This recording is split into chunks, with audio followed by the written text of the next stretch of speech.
Well, good afternoon, good evening, DCL podcast fans, and welcome back to Coffee at the Cove. And with me today, once again, is Chris and Christy. How are you guys doing? Good. Tired. How are you? Not too bad. Chris, how was your day? Pretty good. Can't complain. It's a Tuesday, which means I was working earlier today, but you know what? It's not about the day we've already had. It's about the fun we're going to have together being live at the Cove. Yeah, this was kind of a little impromptu. I don't know. I guess we just had a good time talking last time. We had some other things that we thought we could talk about, so we thought we'd just jump on tonight and have some fun with you for people that couldn't join us. So appreciate all of you out there who want to jump in with us. If you have any comments, feel free to throw them out there as we're kind of talking, and we'll just kind of free flow with this today. But we got a couple different things going on. One, the Disney Wish is still booking. Pretty exciting, huh, Christy? Is exciting what we're going for. No, it's very exciting. This 2-week booking situation means that I get up early for 2 weeks. And I carry the burden of making sure I get everybody booked, but I'm super happy, but I'm very I take it very personally. So I want to make sure to get everybody what I'm supposed to be getting them. So, it's really good and I'm thankful and I'm grateful. But it's exciting. It's a little stressful because again, I personally carry it. So I want to make sure that everybody gets it and it's exciting. And we've been booking, and let me just say, thank you everybody out there, because we have gotten, on behalf of the podcast, so many more bookings during this launch and even the summer launch that just occurred for podcast listeners. And we really, really, really do appreciate it. I appreciate it. The podcast appreciates it. And we just, thank you. Well said. Yeah, I think we all do this just for the fun of it. We enjoy Disney cruising, and and that's our kind of mantra as it starts off, is that your podcast to help you cruise a little smarter. And we love talking about it. And if the three of us or all the guests who appear on our show can help you cruise a little smarter, that's what we're here for. So thanks for helping support the podcast by booking through Christy. But I know she's working hard to get you what you want. So as we kind of look at it, today was DVC and ABD, right? Adventures by Disney. Was. Yeah. So. And it was fun because fun is not the correct word, but because you could only call in today. So literally everybody had to call in to book, and the phones just stopped working instantly at 8:00. So it opens at 8 Eastern and they just stopped working. Wow. So I actually remembered a different way to get in, and the first way, because you call DCL, it's just beep, beep, beep, exactly we use the world clock, we were on it. Beep, beep, beep, nothing. And so then I got in my back way, and then I was, it wasn't bad. 2.5 hour hold. Not bad. Can you only book one at a time after 2.5 hours of hold? Or no, can you, once you're talking, you can be I'm about to book these 12 different things? You could book for 90 minutes. So you can have as much time, you can do as much as you can in 90 minutes. And then it says actually that your phone call will shut off at 90 minutes. So, and actually, friend of the show, I don't know if I should say his name, so I'm not going to, a different agent during the summer release transferred me a phone call from his, because he got through right away one time, and I was sitting on hold and needed to do something for a client during one of the last release. He pulled me into his call, left me on, did a 3-way, whatever. So I did that to an agent today. And it's just so nice because when you can't get through, and you can share the wealth. So when you're done with your agent, you can pass them on. It's a lovely little way to share. Sharing Teamwork. is caring. Yes. Teamwork. I love it. Yes. Yes. Well, I was sitting to think about it. Tomorrow is the big day, because I think this is the largest category of people booking is silvers, right? Yes. Silver. Yes. Silver. I can't even imagine. I feel like tomorrow is when we find out, does the Wish sell out its entire inaugural sailing season before it even goes on sale? Or will there be some limited inventory for when it officially goes on sale on the 27th? To the general public. So yeah, that is a great question. And also, how long will the internet work for? because Disney IT, it's not the best. And in the olden days, so every release before this one, they started online much earlier. And so like, what does that mean? When does it allow you to log into the website now? Like 7:30 a.m. Eastern. And it says on the website 8 a.m. But in the past, 8 a.m. really meant you could log in at 5 a.m. or 6 a.m. and start doing your booking. So I and many other agents that knew this would get up at 6 a.m. so we can make our bookings for our clients or be at the computer at 6. And this time we just kept waiting. Like, where is it? Where is it? And so at 7:30 now is when it's been going live. Which means a lot more agents, though, or a lot more people in general, right, are on the internet at that time because normal people can be up. It's not like 6 a.m. sitting at your computer is a little early, right?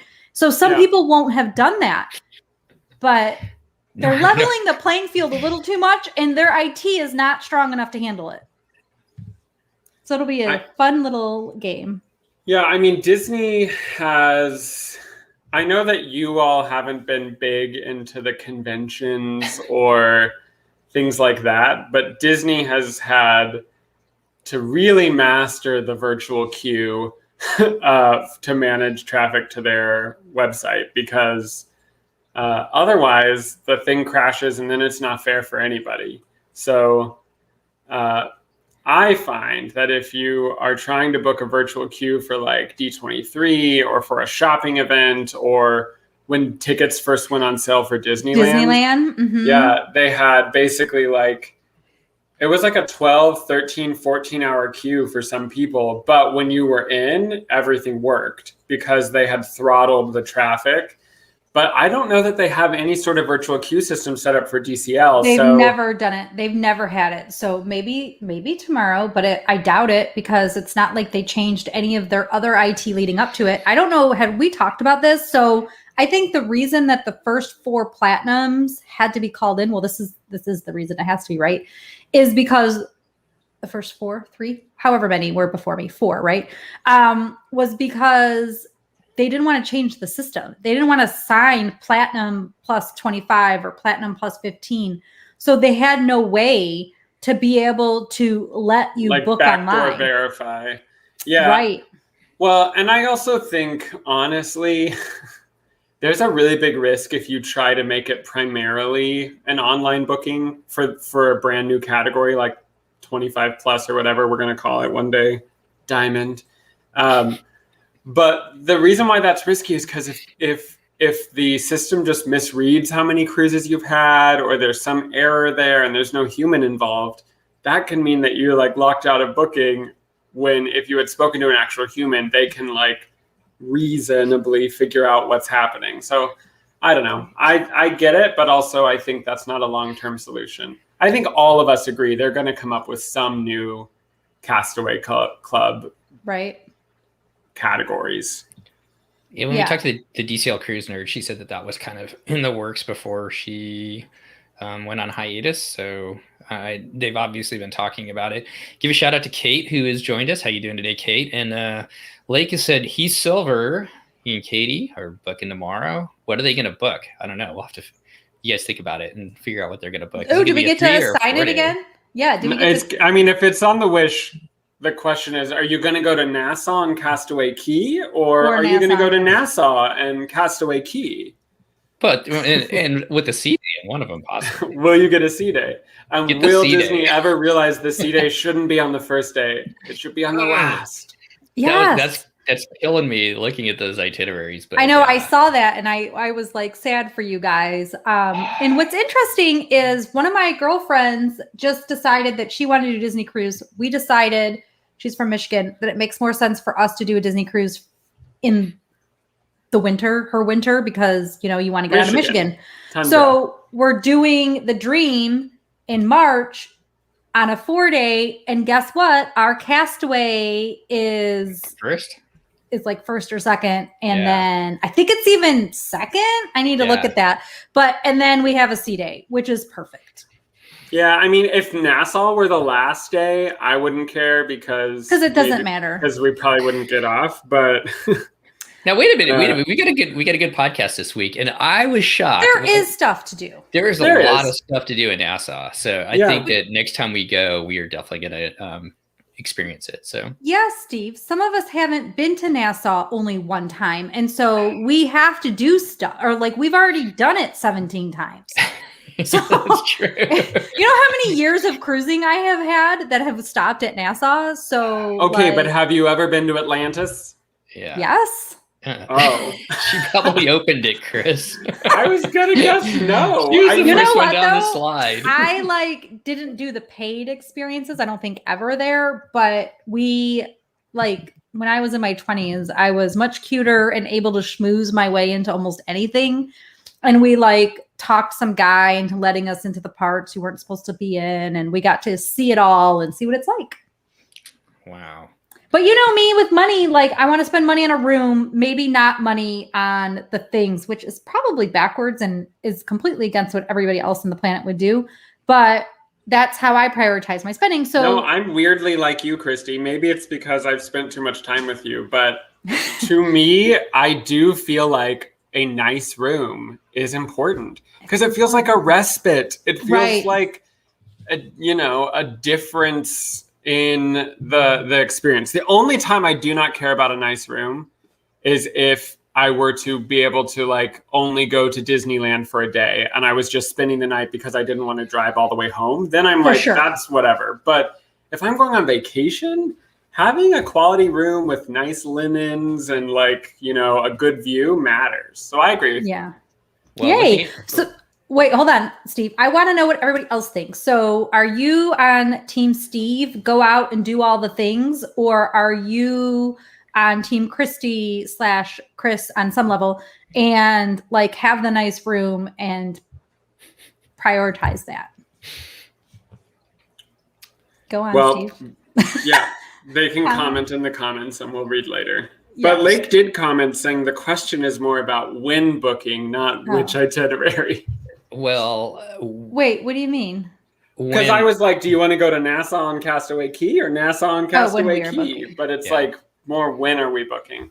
Well, you're booking tomorrow. They don't have kids. Week? They don't have kids, so they should go when school's back in because they're cheaper cruises then. Yes, but to that end, if they want concierge, and I don't know if this is speaking out of school, but Lake and Katie just bought a house, so maybe they're not getting concierge right now. I understand. They are not cruising in August or September because concierge is totally sold out during those months, at least for now. So here's the thing. You could do a 2-day. What do you mean, why? Why are they sold out? Why would it not be sold out in July? Cheaper. Cost more. But that's a 3 days. So there are some, I was like, that's a really good price, but that's a 3 day. So there are some 3-day sailings in July that have concierge. And it's available. The concierge where it's basically just the same layout as a family veranda room, but there's plusher fabrics and stuff. Yes, but also then you have the lounge and the deck and the concierge services, all the things. But I don't know which concierge is ever available. So like we can see a starting price. So for these, I can say it's either going to be the interior room or the window, the ocean view or the family veranda. And it's not until you go to view the staterooms that you can see. You know, those tower suites in the Royal Suites have sold out on like every cruise. So if you want to stay in the Wish funnel, you can't. Lake, you are not staying there tomorrow. So to that point, so the bourgeois suites have all been sold incredible out. To me. But the proletariats, the rest of us, the proletariats that are going to be getting on board the Wish, how does it look for everybody else? How are the bookings looking, Christy? Yeah, you can still get everything as of right now. Okay. So you can get the floodgates are opening tomorrow. So, like if it is important for you to sail on the Wish and you are listening to this live, which today is Wednesday, right? Tomorrow, or today is Tuesday. Tomorrow, the bookings for Silver opens on Wednesday. I would say get on first thing in the morning because there's no way of knowing if it's going to be just like the floodgates open because there are so many more silvers than golds. Like And there platinum. are so many more silver than, I mean, platinum for sure, but like it's really going to be a lot more people can book starting tomorrow. I wonder, I would love to see a breakdown of the numbers. Like, is it a dumbbell? Like, there's like all these platinums, and then gold's this like thin little bar, and then there's like all the silvers. I would seriously be curious to see what the breakdown is on it. But tomorrow, yeah, definitely, if you are silver and want to sail on the Wish, do yourself a favor and book the room tomorrow. You can hold it for 3 days, Christy. Yes. So concierge is only held for 2. The regular cabins are 3. So that's another point. You should check back in 2 days. Check back in a couple of days to see if cancellations existed or occurred, so that if there's something you want, you can check back to see if it's available. Also, if anybody was inclined to still utilize my services, so there's 2 different ways you could do it. One is you can book yourself and transfer it to me after within 30 days, and we accept that. Disney like takes a little bit of money off of it, but it's for what travel agents get for booking it, but it's fine. That's still appreciative, but you can still get in if you want me to book tomorrow. I actually don't have that many. And I've tasked my husband, he has to wake up with me. And so when I have bookings, like if I have more than one or more than a couple, then I make him get up because I just want, our clients to get everything that they can. So you can get in and you'd still be in before most people even know to start booking. Good points there. I had a point on that too. Holy cow. I'm sorry. No, it's okay. We've got a couple votes in. Bradley says he's Team Christy and Chris. Holly is Team Christy and Chris. Kate says that shorter cruises, I could go cheaper room, but for longer cruises, which is what I prefer, definitely need to go to a better room. And I don't know, looking at those pictures of the Wish rooms, it looks like the thread count on this stuff is like about 1 million or something like that. They look like no matter what you book is going to be pretty amazing. Comfortable, don't they? Yeah. They look comfortable. Anything else about bookings for the Wish you can think of, Christy, that we could cover? So this is new. Disney updated their website that everybody is placed into second seating. Now, why are you laughing? Because I think you were thinking I was going to talk about something else, maybe. No. I was reading another comment. So okay. So everybody is placed into second seating. So if you don't want to eat when it's basically bedtime, then you have to go in. I'm actually happy when people want to eat at bedtime so that I can eat with the geriatrics and the children. It's fine. I'm fine with that. But you have to make your reservation and then change your time to early seating, which is real weird. So everybody gets booked into second and then you have to. And you have to have it held. You have to be reserved before you can even see what your option is. That's interesting. Huh. Elizabeth says, I highly recommend sleeping in and making Christy do it. That's why I was laughing. All right. Well, if nothing else about the Wish and bookings, good luck to everybody tomorrow. Silver's out there. If you aren't using a travel agent, remember you can either call in or you can use the internet. And so you've got a couple different options versus what the Platinum members were doing. And I want to give a quick plug out. We dropped our 2021 Port Adventure podcast for May. And I didn't really plan this, but it's on Nassau. And since all the Wish bookings go to Nassau and Castaway Cay, I think Zach did a really good job.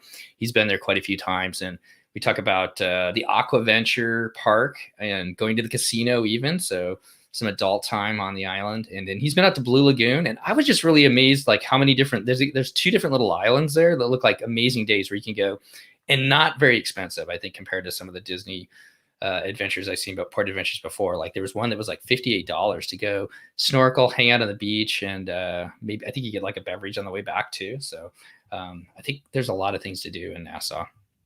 Yeah, and we talked about it before the show. We've made fun of it a little bit to Nassau, and some of us don't really get off the ship there anymore. But some of us have been there 7 million times. And so, or we talked about that earlier?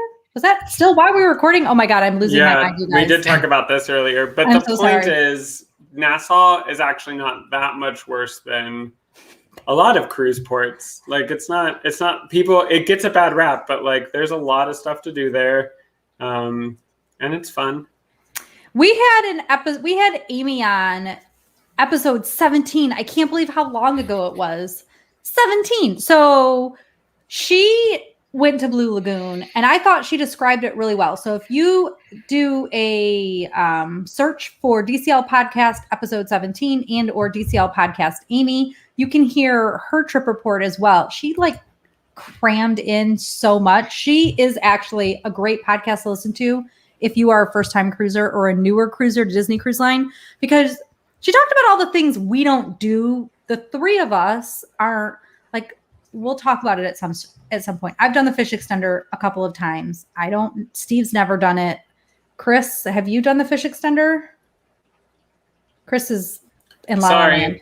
I have done the fish extender. I find it to be stressful and delightful and stressful. All at the same time. So you just really have to decide if that's for you. But we will do an episode about it, because the number one question I see in any cruise group I join is people being like, what's the fish extender? And truly, it is a Disney Cruise Line tradition. It does not exist on other cruise lines, at least that I've ever been on. So, we'll do an episode about it. But you're right. Nassau was the very first stop I ever did on a Disney cruise ship. So it'll hold a special place in my heart. But on the Wish, am I going to get off at Nassau? Probably not. No, not. There's too much to see on a brand new ship. That's the problem. If it were a new ship, I would get off. That is a good point on this one. Do we think there's going to be something like the Midship Detective Agency? I mean, obviously, probably not that, but something like that the family can do together. That's an adventure. And when I was booking that March cruise with my girlfriend and her family, we watched some cruise video to see what it was like, and they talked about it, and I kind of forgotten because it's been a while, right, since we've been able to be on these ships. And so I forgot about the Midship Detective Agency, which, Steve, we should have talked about during the 101 episode on what is included. But that's a lot of fun. It is. It's like a scavenger hunt, right, with like the oldest cell phone technology ever, and you go up to different points in the ship and solve. It's a detective agent. You solve the crime. Wait, you're talking about Midship Detective Agency? Yes. There's not even a cell phone. It's just like a little badge that you hold up in front of a camera and you do things with. But honestly, they're gonna do something like that on the Wish, and that was announced way late in the run for Dream and Fantasy. So I think that technology is going to continue, because it gives people something they could do 24 hours a day that is like an activity, but it doesn't require Disney to do any maintenance. And it's an activity to do together as a family, which is where it's really important to me, because sometimes you want to do stuff. You go on these vacations. Yes, you want to like shove your kid in the kids club sometimes, right? But you also want to do stuff together and have activities together. So I love that Disney thinks that through.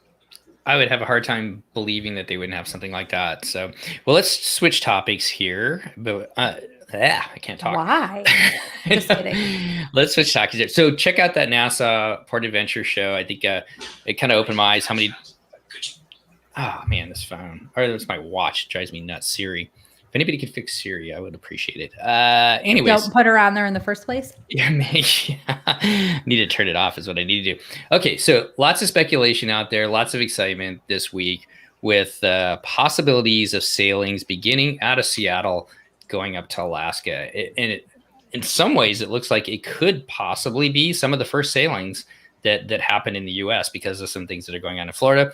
I want to preface all of this by saying things are changing quickly. None of us are lawyer. Well, Chrissy's a lawyer, but I'm not a lawyer for this. She's not a nautical lawyer. Yeah, she's not a maritime lawyer. So there's a lot of angles to it. If we say something incorrectly, apologize. Send us an email. We'll try and correct it in a future episode. But a lot of excitement. And possibly Alaska sailings might be the first ones, and we can go into some details here. Carnival, Princess, Royal Caribbean, Holland America, and NCL have all stated that they will begin sailings out of Seattle. I don't have dates other than Norwegian Cruise Line doesn't have their first sailings could be on the Bliss August 7th. So that's a little ways away still. And we do know that Disney has been in talks with the Port of Seattle to get space there. Yeah, the Bliss, for those of you who don't know, is a larger ship about the size of the Dream and the Fantasy, and it has already sailed Alaska seasons out of Seattle. So that's not a stretch. It's a bigger stretch for Disney to shift all the people who have already booked this Alaska season to have to now fly in and out of a new home port because they can't fly into Vancouver. Did you see Scott Sanders' post about, and it doesn't mean that it's happened, but there is a cruise ship schedule for Alaska for 2021, which does actually show the Wonder sailing out of Alaska. So who knows if they'll do it or not, but he has it on his, if it'll show up. It's not showing up. But, just go to his website. Getting there. Yeah. On his website. You can get to his blog, but it's on all of social media. So if you go to Disney Cruise Line blog on Instagram or Facebook, he has these up. And it shows every day that the Wonder is scheduled to either be in these ports or in Seattle, which is kind of cool. Yeah, so right now the July 12th one looks like it's the most realistic. That everything's been canceled, I think, up until July 12th, even though if you go to his website there, it shows one sailing before then. So there was that's a little early probably for that to occur personally. Yeah, the thought is possibly maybe that would be a what am I looking for? A test cruise. So here's some things that we do know. The reason why this is happening is because Congress and President Biden signed into to enact the Alaska Tourism Restoration Act, which allows cruise ships, which are foreign flagged. So all of the Disney cruise ships are foreign flagged. All of these other ships are foreign flagged. And there's a restriction on them to stop at a foreign port. They cannot go between two U.S. ports. So they can't go from San Diego to Seattle. They have to stop at a foreign port, which is why Disney leaves out of Vancouver. So all of the rest of them that leave out of Seattle, they make a stop in Victoria, which is part of Canada. So what they have signed is this Alaska Tourism Restoration Act, which allows the ships to leave from Seattle and go up to Alaska. And there's a long story behind why they do this, or why that act is in place. But this would allow cruise ships to go up to Alaska and bypass stopping in Canada. Allegedly, I think that once Canada allows ships to stop in there again, that this, I think, ends. I don't know the specifics on that. That was something that Bruce on Twitter was talking about. He lives up in Canada, so I'm going to take his word for it. But there's a possibility that once Canada, if they open up their ports for ships to stop, that could potentially end this. So this is kind of just a stopgap measure to try and get ships up to, or try to get some type of cruising up into Alaska this year. Yep. And the other thing to keep in mind is even though they passed this, the CDC still has not allowed ships to sail. So the major cruise lines are all in talks with the CDC still. We did post yesterday the latest Richard Fain video, which, oh my God, I still love him so much. And so it gives us a little bit more information. Like first they had to see if they can even get beyond that statute that would require a foreign port. And now that they did, now they can go back to dealing with the CDC. What looks like is going to happen is with a lot of cruise lines, they're going to do the test cruises, or some of them are going to require every single person on the ship to be vaccinated. It looks like Royal Caribbean is actually, in their company of ships, is actually going to do the 95% rule, so that 95% of the people on the ships have to be vaccinated. And then I think they have to do the test cruises, some of these rules, because they've changed like every 7 seconds. But they are allowing children. And most unvaccinated children. Well, like my kid, yes, he's unvaccinated because he legally cannot be vaccinated. So yes, children under the age of 12 who won't have received their vaccination yet, who couldn't receive their vaccination, they're also, which I don't think is going to be widely discussed, but they are going to allow a few adults to be unvaccinated if they have a medical reason to do so, which there are definitely people that have had a severe reaction with the first shot and can't get the second shot and things like that. So, but they have to limit it. So it literally is going to be a case-by-case basis if there's enough room for you on your ship. Any thoughts there, Chris?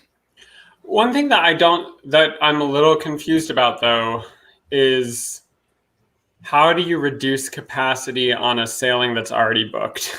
So like if the CDC were to say, you can sail, but your ships can only sail at 30% capacity or 50% capacity, but the Wonder is booked above that, how do you choose who doesn't get to sail? So months ago, I asked our rep for Royal Caribbean. So travel agencies have employees that work for these companies that work for them. They're business development managers. And is that you, Steve? Or do you have an answer too? Yeah, I've got an answer too. Okay, well, you can do it. You can say your answer in a second. But she said that this is not the first time this type of thing has occurred with cruise lines before. And what they do is they literally call them up. They call up people, like they'll call up their agents and say, you're an agent. We know you're an agent. You're booked on this cruise. Will you not go on it? And we'll give you a cruise in the future or something along those lines. And then most of the time, that's how they weed out their ship capacity. I don't know this is, for fact, but it's got to work just like the airlines do. They're going to offer people initially something. They'll probably contact people and see who's just going to drop off, right? Because there are people that are not going to sail, I think. Right. I would be surprised if 100% actually sailed if it left tomorrow. Maybe they would. I don't know. But the bottom line is X amount of people are not going to sail. Then they would start offering incentives. Possibly they could look at like industry people and let them, move them off first versus the higher paying customers. So that's the way the airlines kind of work it. So try and, entice them with, hey, would you like to go on this 3-day of the Wish, which they're never going to do, right?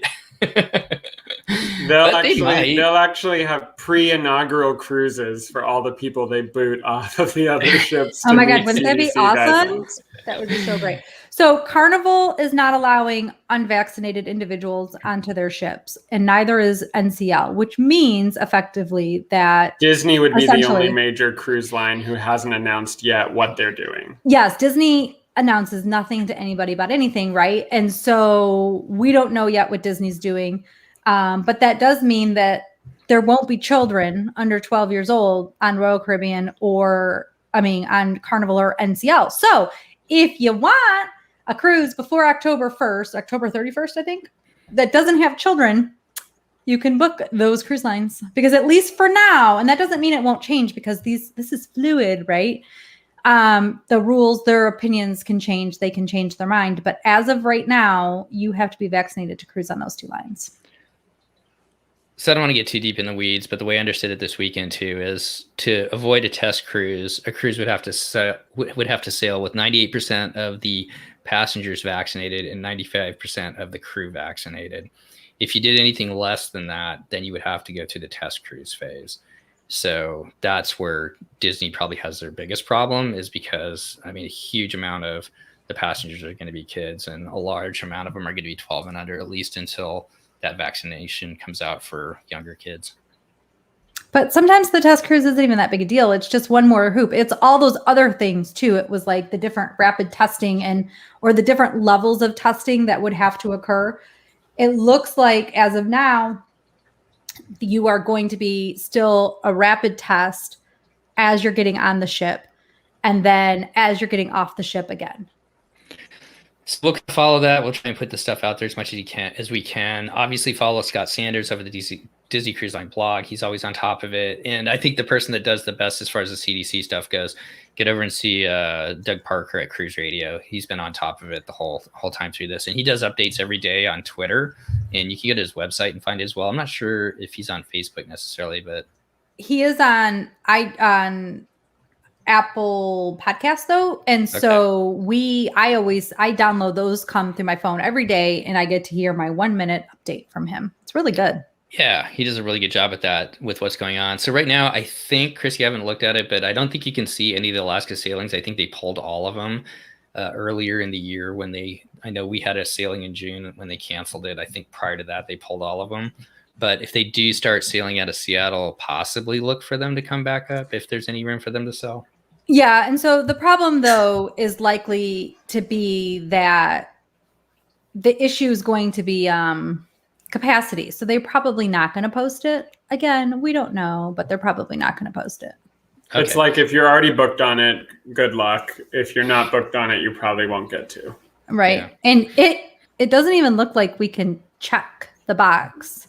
That is true, but I was playing around on the website as I do because I don't have a life. And I noticed that Disney does distinguish the Wonder from the other ships. So they will say the Wonder is not sailing before July 12th and the other ships are not sailing before July 30th. So the fact that they separate it out that way from the other ships at least shows that there could be something happening. And that's an official line on Disney Cruise Line's website. So, and it's totally possible, hold on one sec, that I'm doing this wrong and that my previous searching is messing it up. Oh, there's the reason. I don't think I didn't have that checked. But it was because something wasn't checked. So we can still pull up dates. Now I sort of want to finish this and see what happens. Okay, well, you're saying that I'm gonna say once again, none of us are lawyers except for Christy. She's not a maritime lawyer. I'm not giving you legal advice. We are not experts on all this stuff. We're just trying to keep up with it as best as we can with the rest of you, and just throwing the talking points out there that we've heard so far. So once again, Doug Parker, Cruise Radio, or Scott Sanders over the Disney Cruise Line blog, and our Facebook page. I've been trying to post keep it up to date. Yeah, kind of keep it up to date as things like more bigger breaking news, not the day in and day out minutia between the CDC. All right, so do we want to, as you're looking there, do we want to order a pizza and talk DVC, or is there anything quick at Walt Disney World or Disneyland that you guys want to talk about? I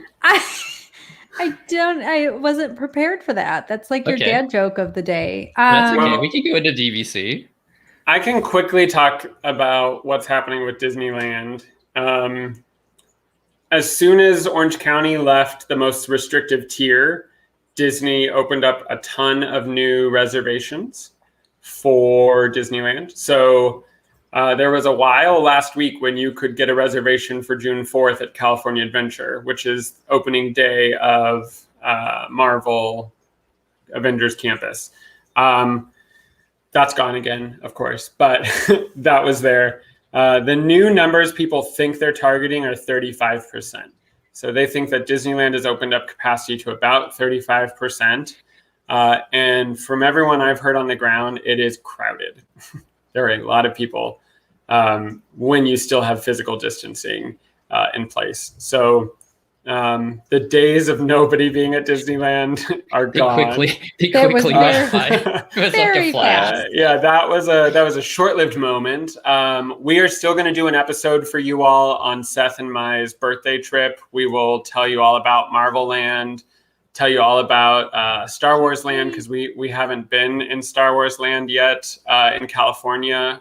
We've been there. We haven't been on Rise of the Resistance. We've only been on Rise of the Resistance in Florida randomly, not in our home state. So we're excited to ride it here. I don't think they're very different, but it'll still be fun. So we'll report out on that and tell you everything there is to know about Disneyland. We think starting after June 15th, Disneyland will allow out-of-state visitors again. So you can look for that, but that's not official. It's just a hunch that California is lifting restrictions on June 15th, and Disney is not going to want to be waiting too much longer for out-of-state visitors. Yeah, and at Walt Disney World, the physical distancing markers are going away. The little circles are going away. Some of the plexiglass is going away. So coronavirus has left Florida, apparently. Elvis has left the building, and so has coronavirus, huh? Yep. I'm showing my age there on that one. So, yeah. Okay. Anything else about Disney World then, Christy? No.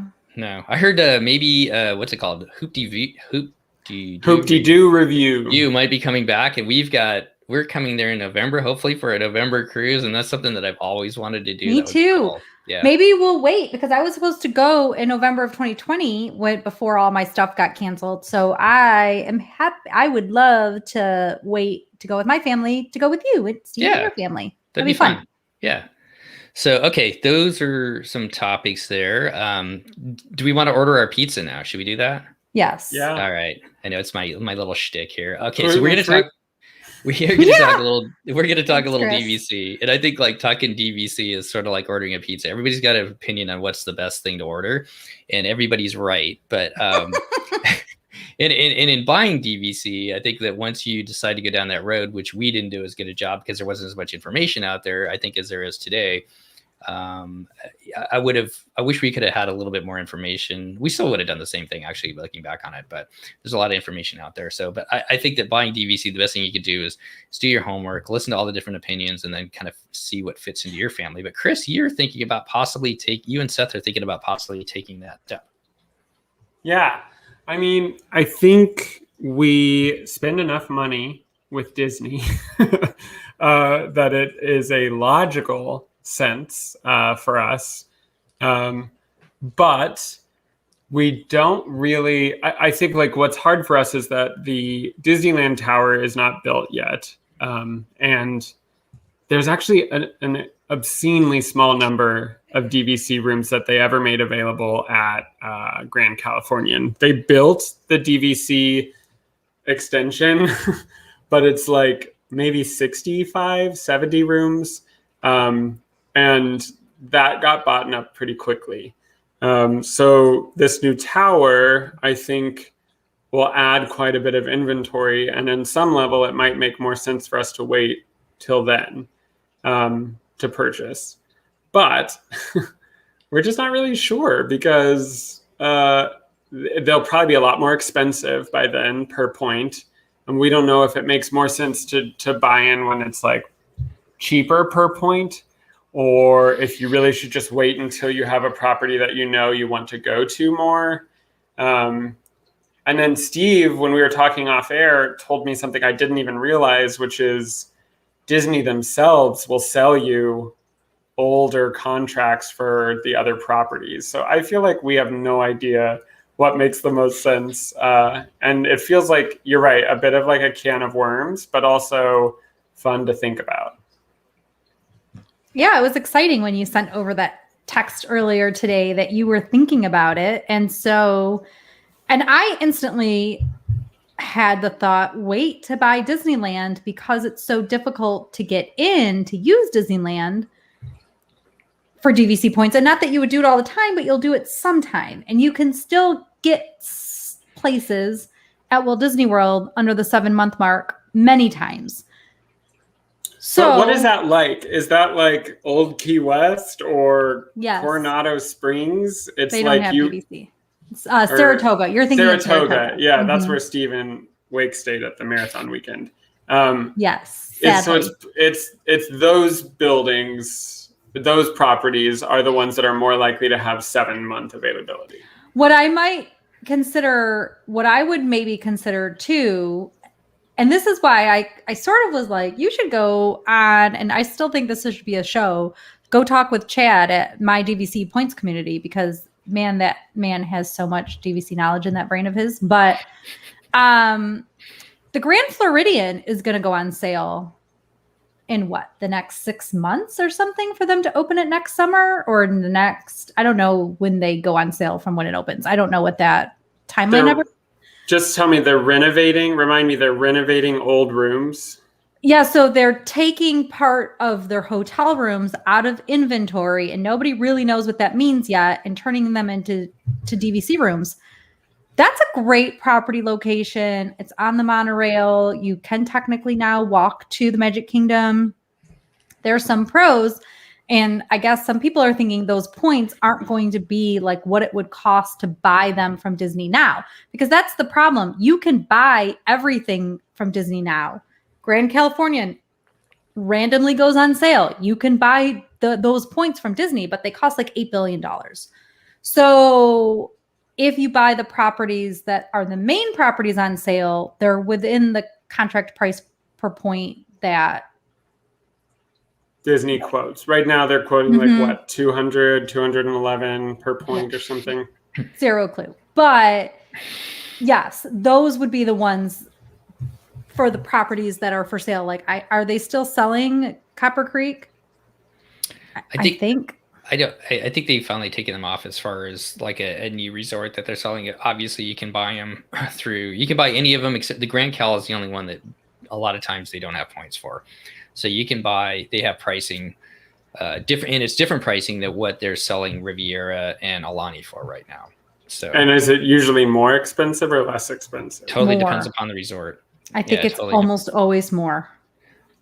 You're right. Totally, So maybe Saratoga would be less. yeah, it totally depends on the resort. So I guess, the things that you need to do is I would go over to Chad's show really and listen to, he's doing a new member series, kind of listen to those. I would think about, the Disneyland Tower is not going to open up for a while. So if this is something that you want to do now, but I don't want to say this as an investment advice, but I mean, like right now it's crazy how expensive things have been going up. Let's see, Katie says they are selling Copper Creek. We did a pitch last week. Okay, so they are still selling Copper Creek.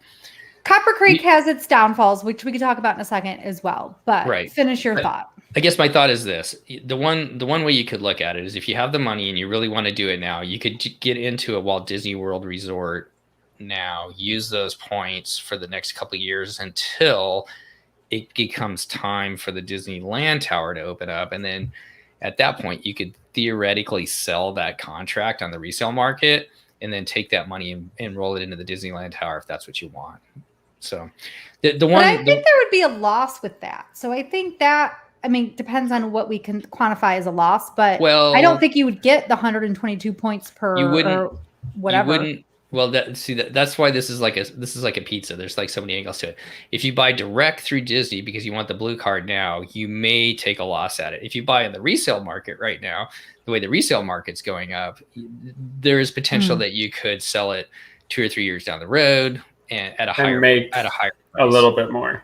Yeah. And have the 2 or 3 years right now to use it rather than waiting a couple years before Disneyland Tower comes online.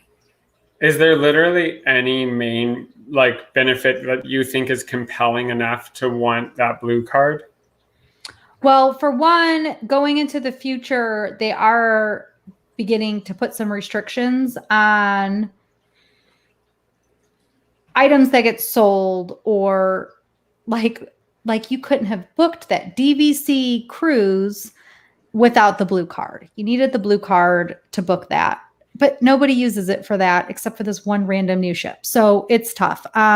There's also discounts on your annual pass, but living in California, I'm not sure that makes sense for you to get anyway.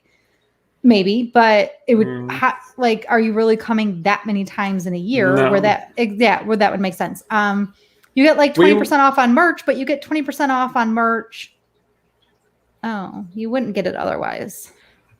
The thing is, we would probably use our points once a year for like one big trip. Maybe also use a couple points for marathon weekend or something like that. But we would flying to Florida is just not worth it to do it that often.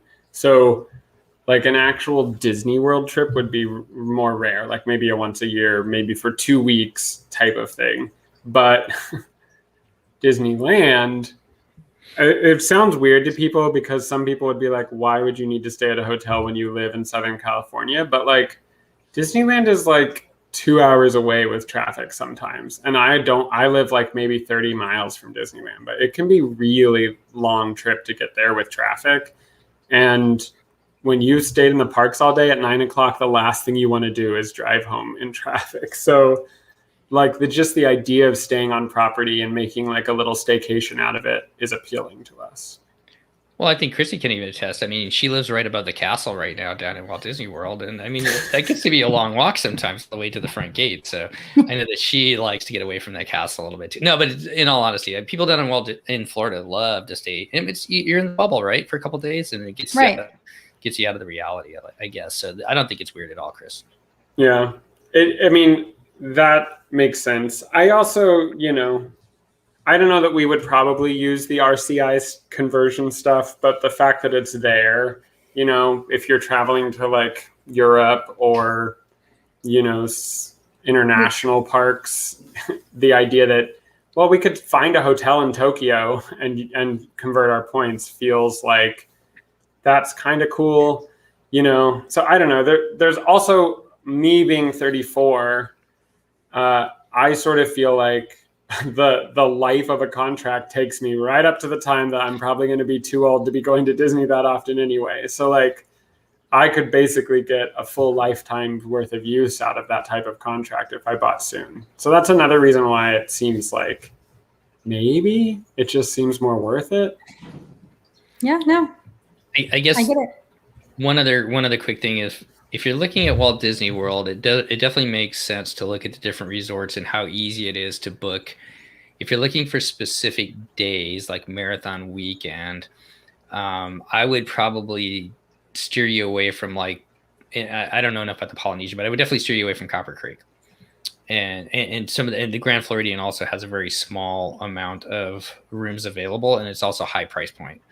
So I would probably, look at those kind of angles too, because if you want, the hardest thing to get at Disney World is a studio in some of the resorts. So that's an angle to it as well. Right. You end up, even though they have prices for studios, right. You end up having to spend the higher point price because you can't find cheaper options. I mean, it stresses me out to watch this, but I was like, okay, Marathon Weekend was coming up. We were going to book. We've got a very small contract in Copper Creek, enough to get 3 days in a studio. And I pulled it up in November, and I started. And this is a whole other topic I don't want to get into, but I'm watching people walk their points already, and they're walking through Christmas, and they're some people are taking Christmas, and some people are continuing on through Marathon Weekend. And it's like, so the idea of like me getting on at the 11-month window to book my points, like it was all gone. Like everything was gone by the time I got on at Copper Creek. And there's a reason for it, because there's a small amount of studios and there's a huge amount of points allocated to those cabins. But most people are not staying in those cabins. Most people are like me that have these smaller contracts. And so we're all in a battle to get those smaller rooms. So there are better resorts like Animal Kingdom where you don't have that problem. Obviously, Saratoga and Oak Key West, you don't have those problems. So, like I said, there's a lot of angles to it as far as. What about? No, that makes sense because I've obviously done enough research. We also are totally the people who will do the tour just to get like whatever free thing they're giving away. So I've been on a DVC tour like 6 times. As you should. Like, why not? Okay. But one thing that I think a lot about is the risk of like not getting to do things like Aulani. Because if you go and book Aulani on cash stays, it's not cheap. It's like $500 to $800 a night, depending on what type of room you want to stay in.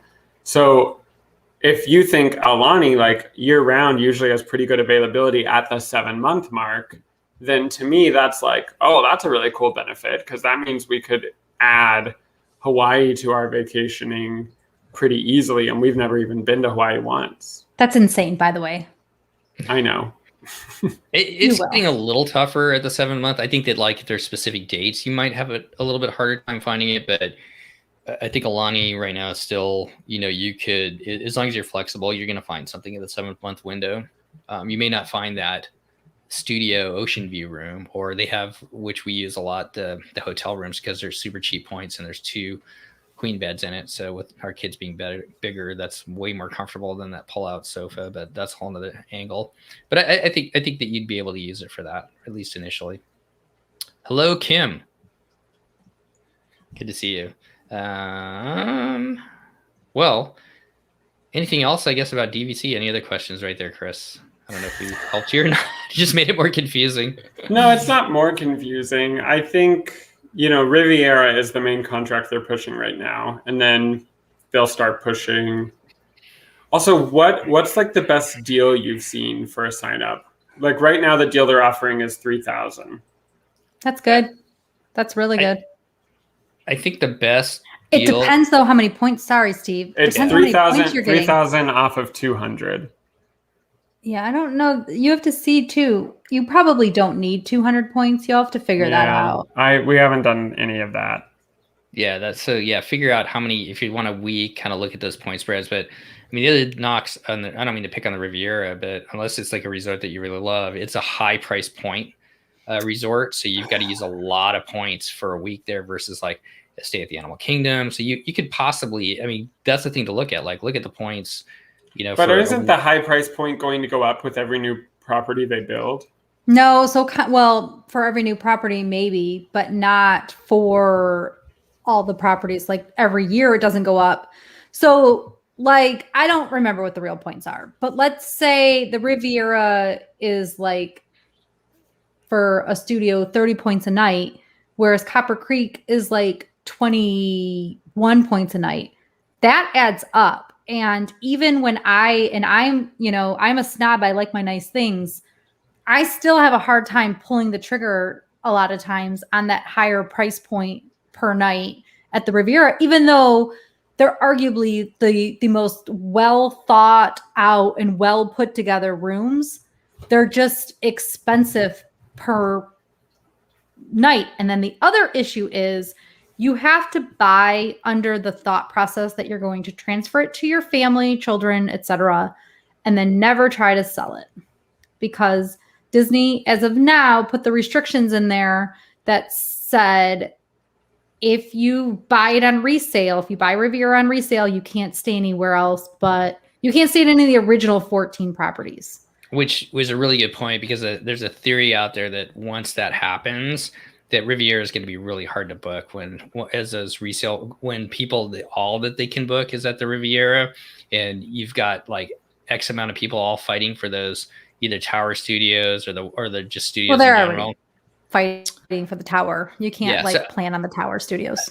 I like the Riviera. I mean, for the most part, I think it's a beautiful resort. I think the Skyliner is awesome. So if it's a place that you really want to be and it works in your budget, I'd say go for it. But if you're indifferent to it, don't let Disney talk you into buying into the Riviera just because that's what they have on sale, because you can buy any of the resorts right now. Obviously, if you buy for less years, though. Yes, and that's the downside of buying some of the other resorts. Because like if you bought Animal Kingdom, that's like a 15-year-old property at this point. Right, or like beach clubs, like that's even more so. So, but people buy Beach Club because they like that pool with the sand in it. They do. Which is awful if you have young kids. Like that pool, everybody's like, yeah, that pool's great, but it's so truncated. Until your kids get older, Chris, you are not going to want to stay there as a family. I mean, is that the place with the scary clown pool or slide or whatever? No, but that's gone. So that was the boardwalk, but the clown is gone.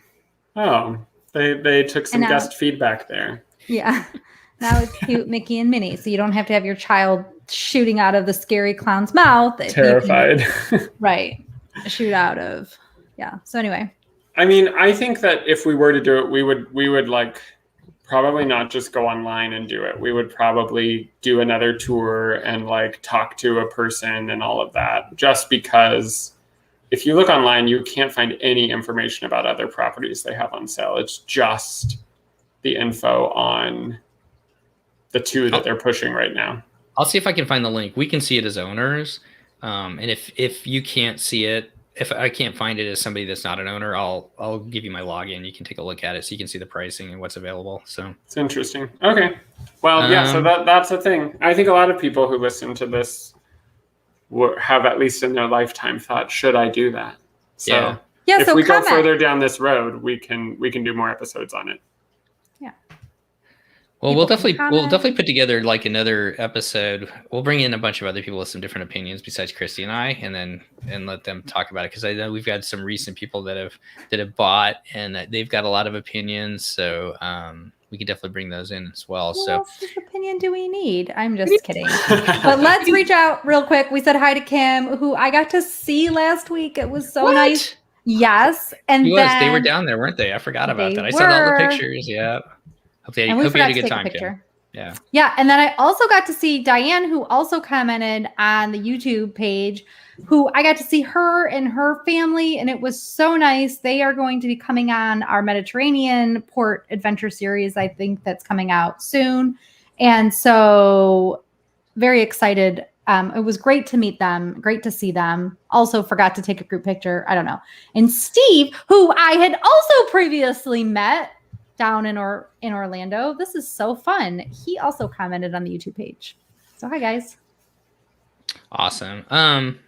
Well, I guess before we get out of here, I got a couple of things, like just business podcast stuff, I guess. Oh, God. Not business. That sounds like very formal. I'll just throw that out there and then we can do kind of a wrap up here. But we want to let you guys know that we have dusted off the books of the DCL 101 series. That next week we're going to have another 101 series, which is what's included on a Disney cruise. And I'm really excited to do this next one. We've got a couple who has never been on a Disney cruise. We're going to bring them on and we're going to let them ask us all the questions that they have about sailing with Disney Cruise Line. So we're going to be able to answer them. And And if we get them wrong, please reach out to us and tell us why we're wrong. Because But do yes, it nicely. you should stay up and watch the fireworks. You shouldn't go to bed before them. I agree with that. I don't say that you shouldn't. I just don't need to do it personally. And maybe, Steve, you should get off your butt instead of sitting by the pool. You should go and enjoy, brunch at Palo. You should definitely go and enjoy brunch at Palo, and you should stop comparing it to Subway. I know. And I'm drawing a blank on what Chris should do, but Chris is just super cool. He does all the things the right way. So What have I not done? I mean, I avoid the Pirates dinner. It's terrible. Terrible menu. So anyways, there used to be pot stickers on that menu, though, that shockingly that they don't even have anymore. But I do know that my husband loved the pot stickers, but we almost never went. Like, we weren't going just for pot stickers, and we wouldn't go to that dinner because we would go to Palo most of the time that night.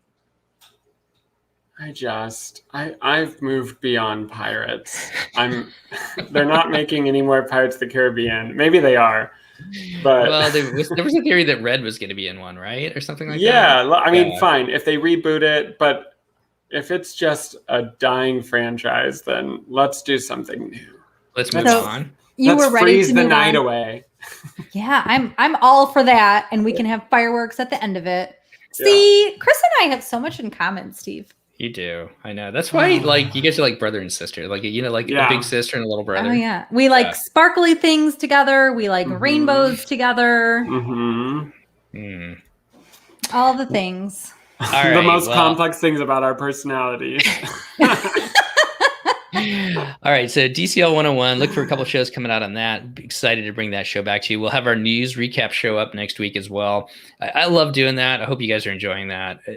We pull up some of the big stories that happened during the month around Disney Cruise Line and cruising, and we get to riff on it a little bit. I will give a shout out here. Serena says, I would love to hear more about this. We have wondered about it. We will definitely get another show put together, Serena, but I really want to give you give Chad and the My DVC Points community, go over there and check it out. That's a great group of people. Any questions you have, they've got so many podcasts out there. You can listen to other people's experiences. That's just a great resource to learn more about that there. So I guess, before we get out of here, Christy, why don't you give everybody the great news, the fun news that we had this week. That we are going, every one of us is booked on the Wish. So the three of us in the inaugural season will be cruising on the Wish. It's very exciting. Yeah. We used this terrible travel agent. No, we used you as our travel agent, and it was great. It was smooth sailing. I didn't wake up for it. I slept in. It was awesome. Yeah. Actually, I was up. I had to go fly. I had to go to work. But I literally woke up to a text saying, your cruise is booked. I was like, yes. So, yeah, we are on the inaugural season. Which is cool. The inaugural season. That's how we gotta pitch it to everyone. Don't worry, we're gonna be on the inaugural season of The Wish. Which means we will 100% have an episode that features people who cruised on that inaugural sailing, but there will be so much to cover that by the time we go on our cruises, we'll have even more fun stuff to talk about. So I think things are looking up in the podcasting world. I think so too, and we'll know which drinks not to order in the Star Wars Hyperspace Lounge, right, Chris? Because we'll hear about it. Which one makes your mouth numb? Can I avoid that one? Yeah. So, all right, Diane. Good luck to you. She says, "Fingers crossed for tomorrow." Yes. Everybody out there booking tomorrow. I know silver is the big wave. It's like the big fish coming through. And I want to wish all of you guys who are listening tonight, and if you're listening later, I hope you get the sailing and the room that you want. Yeah. So as we sailing. Yeah. Well, I mean the room is probably gone. Yeah. But let's be honest. That's true.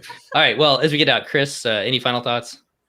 Nope. It's nice to hang out tonight, and we'll have more news soon. Hopefully we'll have more news about initial sailings and everything going back, and it'll be fun. And I do have closing remark-ish.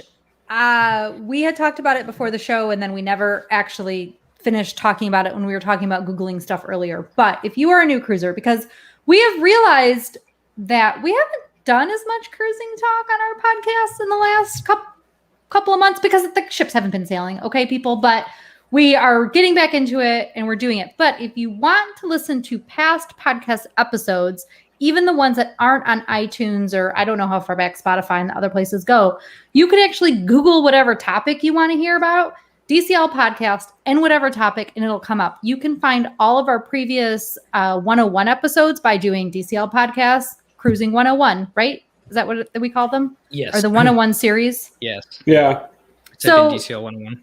Oh, yeah, DCL 101. So DCL podcast, DCL 101. And you can find the previous episodes that we did. And we are re-releasing them now going forward. We will be re-releasing them. But you can listen to those and at least get an idea of these different areas. Like we talked about picking a cabin and what different meals and stuff like that on the cruise. So you can go back and listen to some of that stuff if you haven't been listening to us from the beginning. Definitely. Yeah. Apple limits how many podcasts you can go back to. So on Spotify and most of the other places that you can listen to, you can find all the way back to the very beginning, which is scary. I haven't listened to one of the first ones I don't know if I want to listen to it. You really don't even need to listen to anything before whatever episode I showed up in the picture. Exactly. What was this podcast before me? It wasn't as colorful. Just two old folks talking. Why do I have to be old too? I know I'm your bigger sister, but I don't have to be the parent here. Come on. Oh my goodness. I'm kidding. No, I was a listener before I ever came on the show. Those OG episodes are lit. There you go. That's my recommendation. What was your first episode? Was it the Alaska cruise? It was. I remember. Yeah, it was the Alaska cruise, but then we had NCL. also did a Run Disney episode. Was it?